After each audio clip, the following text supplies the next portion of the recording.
E um dia eu deveria fazer um vídeo sobre os filmes perfeitos da história. Porque alguns filmes são simplesmente filmes perfeitos. Robocop é um filme perfeito. Predador é um filme perfeito. De Volta para o Futuro é um filme perfeito. E a lista vai embora. Mas para mim um filme perfeito é aquele que tem uma premissa original e executa essa premissa perfeitamente. Não deixando nada para trás e não deixando espaços vazios de elementos que deixaram de ser explorados. E no panteão desses grandes filmes perfeitos, Alien provavelmente está lá no topo. Esse não é só um filme, mas é uma caixa de quebra-cabeça que vai se abrindo e revelando ideias intricadas, sombrias, bizarras e perturbadoras. Como se perder em um canto obscuro do universo em que as coisas mundanas não importam. É como testemunhar o primeiro encontro da humanidade com algo que é maior do que sua própria compreensão. E é um milagre de filme, porque se você é um amante de cinema como eu, e sabe um pouco sobre a produção de Alien, você sabe que esse filme é uma junção de ideias que umas sobre as outras formaram um produto final perfeito. Diversos cérebros com diversas ideias tiveram que se juntar para fazer de Alien a experiência que é. Tudo começou com um escritor quebrado de grana chamado Dan O'Bannon. Se você não sabe quem é, assista meu vídeo sobre o Retorno dos Mortos-Vivos, um filme genial,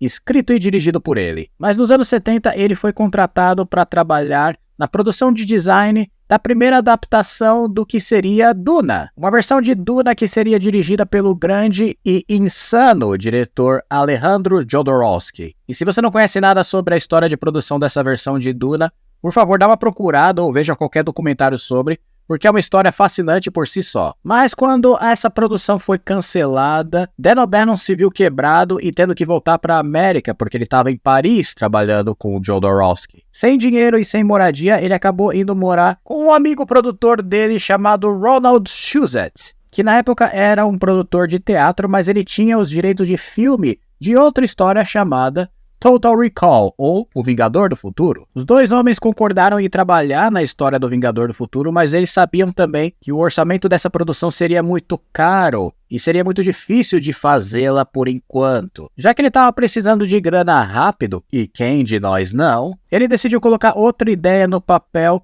que poderia ter um orçamento menor e poderia ser produzido como um filme B de ficção científica de terror. E essa história dele seria sobre um grupo de astronautas que pousa num planeta após receberem um sinal que aparentemente está pedindo ajuda. E essa é a parte fascinante da história, porque ele tinha esse primeiro ato, ele já tinha tudo delineado até os astronautas se encontrarem com um organismo estranho. Daí Ronald Shusett veio com a ideia de que esse organismo deveria engravidar eles. E depois outro organismo, ou um alien, deveria nascer do peito desses astronautas. E essa é uma ideia tão bizarra e doida que eu mesmo como escritor, imagino que quando uma ideia dessa surge para sua história, as luzinhas daquela máquina de pinball começam a brilhar na tua cabeça. Pim, pim, pim, pim, pim, pim, pim, pim, pim. E você simplesmente sabe que você tem algo bem original nas mãos. O problema é que Dan O'Bannon não sabia de onde ir a partir desse ponto. Ele não tinha metade do segundo e o terceiro ato da história. Mas o que ele tinha era uma outra ideia para outra história sobre um avião bombardeiro na Segunda Guerra Mundial, que após passar por uma nuvem no céu, acaba sendo misteriosamente invadido por criaturas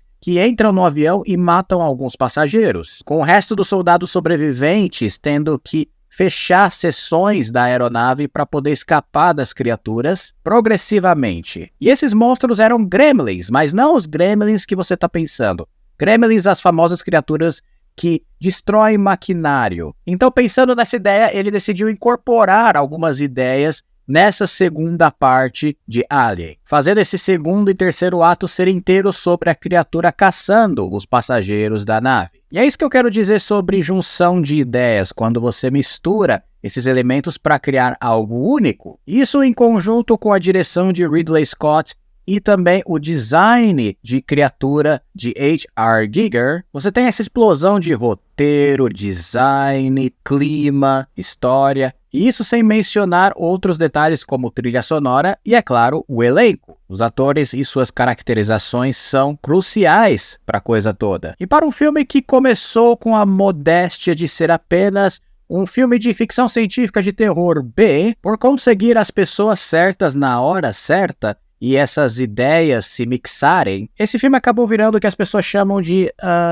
como é mesmo o nome? Obra-prima. Esses dias eu tava assistindo ele em um projetor que eu tenho aqui em casa com uma tela grande, e eu fiquei maravilhado em ver como todo o clima, a atmosfera, todos os elementos de cena já te roubam os olhos logo de cara. É uma experiência que toda vez que eu assisto, o único arrependimento que eu tenho é não ter sido uma das pessoas que assistiram pela primeira vez quando saiu no cinema, em 1979, sem saber de nada sobre a trama antes de vê-la. Como todo o público naquela época, sem mesmo saber o que era criatura alien. Apenas tendo visto o trailer com a tagline "No espaço, ninguém pode ouvi-lo gritar". Aliás, esse também é um dos trailers mais incríveis já criados na história. Então toda vez que eu coloco o filme, eu tento fazer esse experimento que é meio impossível, mas eu tento mesmo assim, que é me colocar mentalmente na posição de alguém que nunca assistiu o filme antes. Porque é isso que Alien é sobre, entrar nesse mundo obscuro de descobertas que a tripulação da nave Nostromo entra, se encontrando com esse organismo e enfrentando todas as suas fases de evolução. Então toda vez que eu faço esse experimento, eu sempre fico maravilhado pela caixa de quebra-cabeças que eu falei que esse filme é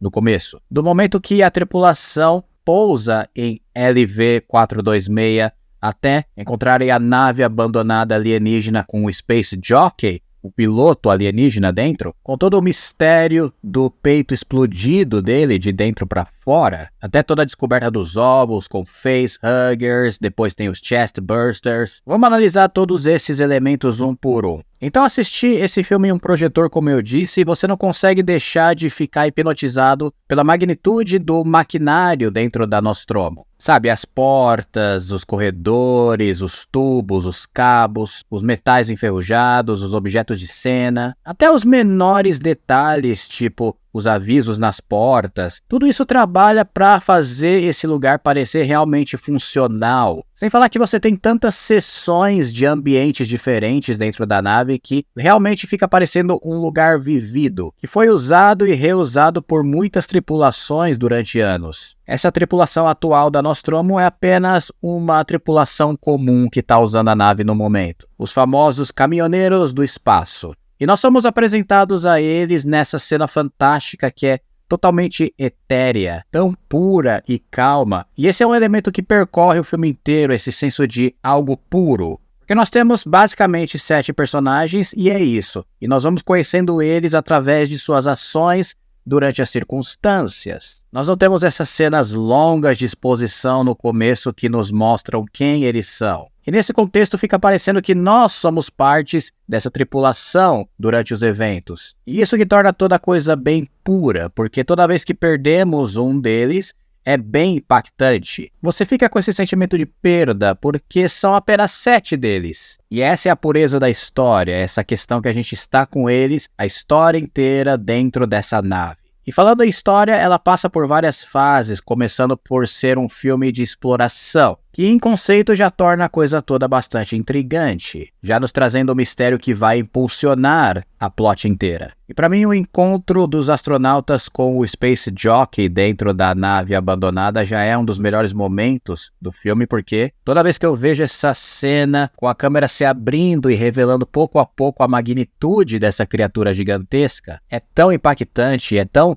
Que porra é essa? Isso me traz pra fora do filme um pouco pra falar sobre a franquia, porque é inevitável que a gente se lembre de Prometheus quando pensamos na explicação do que é esse piloto dentro da nave abandonada. Mas eu gosto apenas de ignorar essa ideia. Como eu disse antes, eu não fiz vídeos especiais para Prometheus e Alien Covenant, porque se eu fizer vai ser um festival de eu falando com raiva das ideias estúpidas que o Ridley Scott teve nesses 2 filmes. A primeira já sendo, esse não é um alien piloto, mas sim um traje espacial. Um traje para os engenheiros.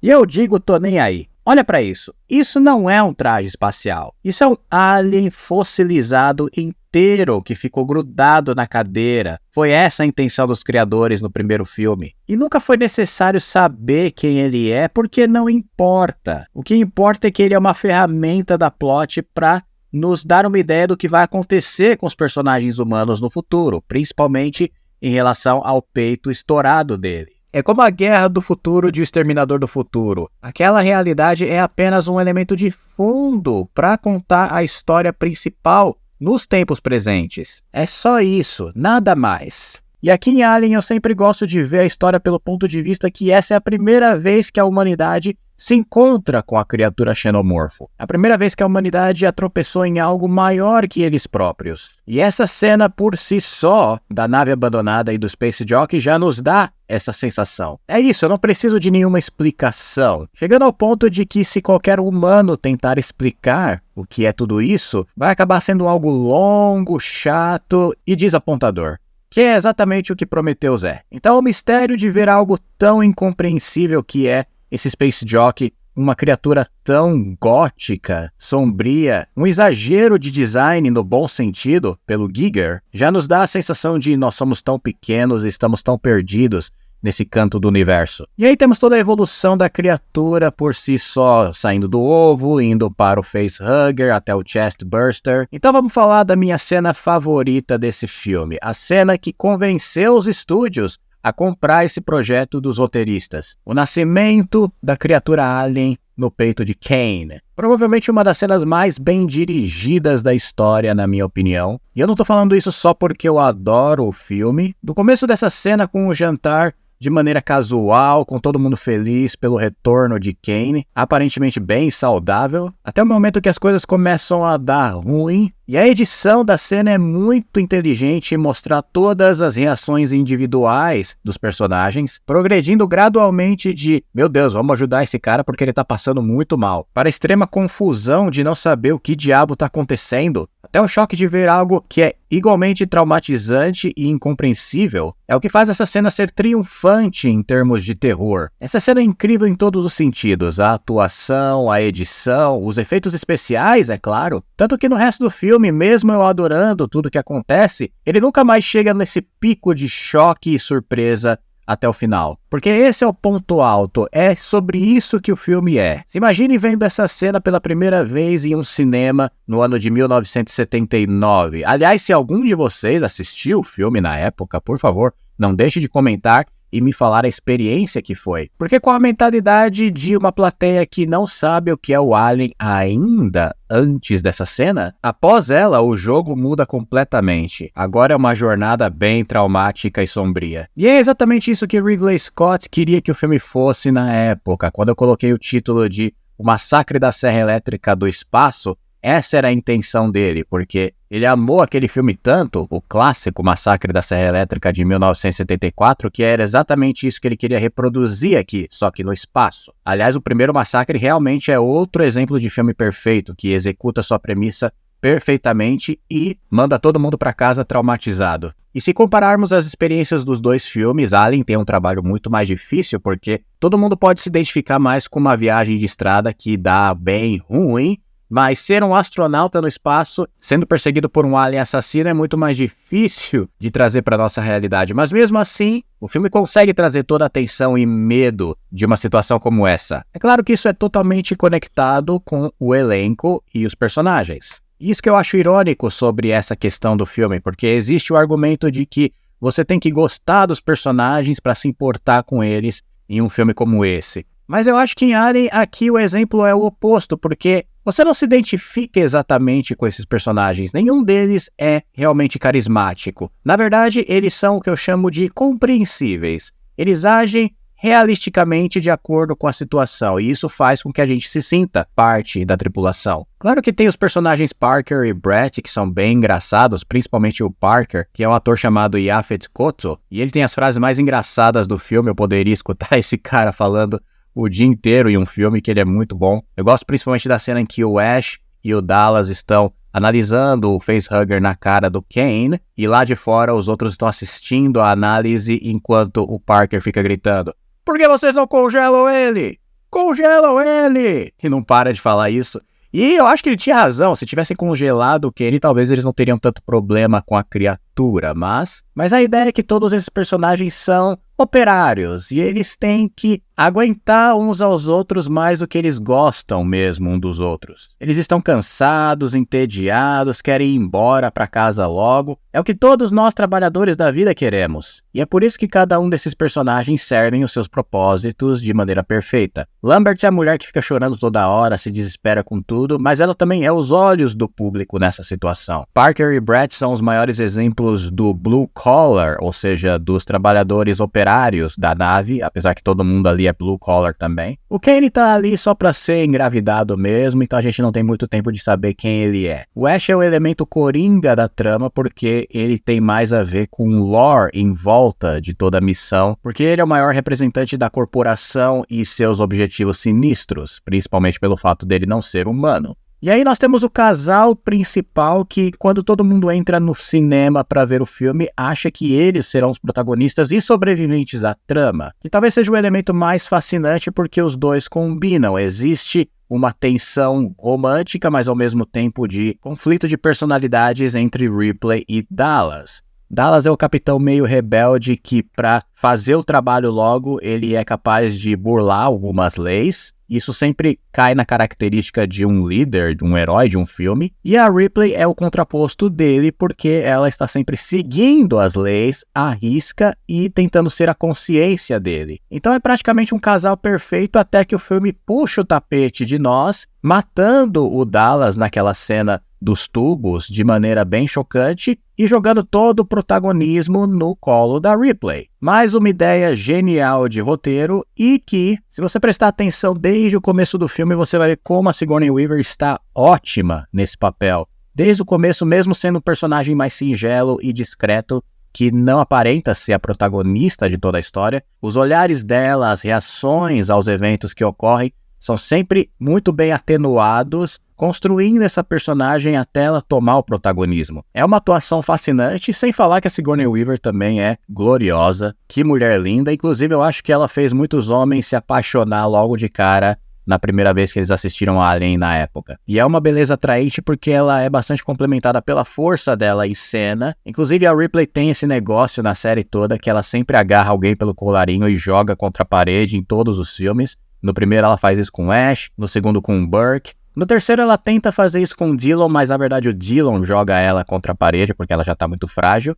E no quarto filme ela não necessariamente agarra alguém pelo colarinho, mas ela pega o Ron Perlman pelo pescoço e tenta tirar a língua dele pra dar pra Winona Ryder. Então conta também. Dá até pra fazer uma compilação dessas cenas, e eu adoro. E o que mais podemos falar desse filme? Ah, é claro, o outro personagem da trama, o nosso querido xenomorfo, por que não? O oitavo passageiro, como diz o subtítulo aqui no Brasil. Um subtítulo que eu sempre achei meio desnecessário, mas não é de todo mal. Essa criatura do primeiro filme tem coisas muito intrigantes que os outros filmes não têm mais. Os outros filmes tratam o Alien mais como uma máquina assassina que nenhum ser humano tem chance, sem nenhuma personalidade. Mas aqui nesse filme há alguns elementos e detalhes de como ele age que nos fazem questionar algumas coisas sobre ele. Nunca parece exatamente que ele é essa máquina de matar aqui. Em algumas cenas parece que ele está sendo mais perturbado pela tripulação da Nostromo mais do que ele está perseguindo eles. A gente vê isso na morte do Brett, na morte do Dallas nos tubos de ar e principalmente no módulo Narcissus no final do filme, quando ele está dormindo no meio dos tubos e a Ripley vai lá e acorda ele. Parece até que ele é uma criatura frágil, que está na verdade doente. O que deixa a pergunta, será que ele é realmente essa máquina de matar que o Ash fala? Ou apenas uma fase inicial de mais evoluções que a criatura vai sofrer?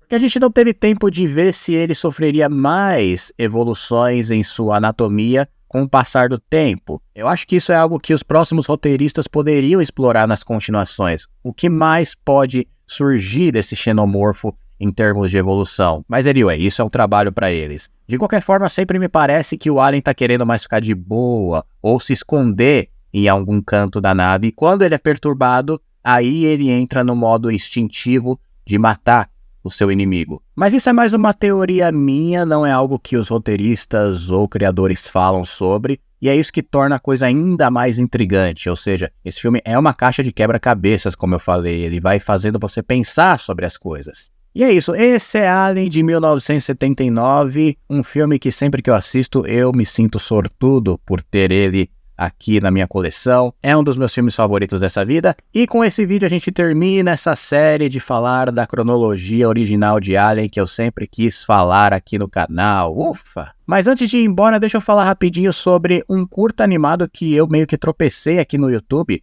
que foi lançado recentemente chamado Alien Monday, ou Alien Segunda-feira, e eu achei um curta animado excelente, que tem uma história muito bem desenvolvida em uma metragem de 20 minutos, e é um curta independente, criado diretamente por um criador, não tem nenhuma produtora por trás, e eu adoro isso. O nome do cara é Paul Johnson, e ele tem um canal de animações só dele, e todas essas animações têm um estilo anime, incluindo Alien Monday, então essa junção de anime com Alien, se você me conhece aqui pelo canal, sabe que eu adoro anime, então foi por isso que eu amei esse curta. E como eu também sou um criador e tenho meu próprio canal de animações, o Joe Ripper, claro que ele não tem o mesmo nível de produção que esse canal do Paul Johnson, eu adoro apoiar esses criadores, então vou botar aqui embaixo o link para você assistir o curta e se puder se inscreva no canal dele também. Ah, é claro, e também não deixe de se inscrever no meu canal de animações, o Joe Ripper, e não deixe de se inscrever nesse canal aqui do Trashando com Gus se você gosta de conteúdo sobre filmes, filmes de terror, filme trecheira, animes, animações.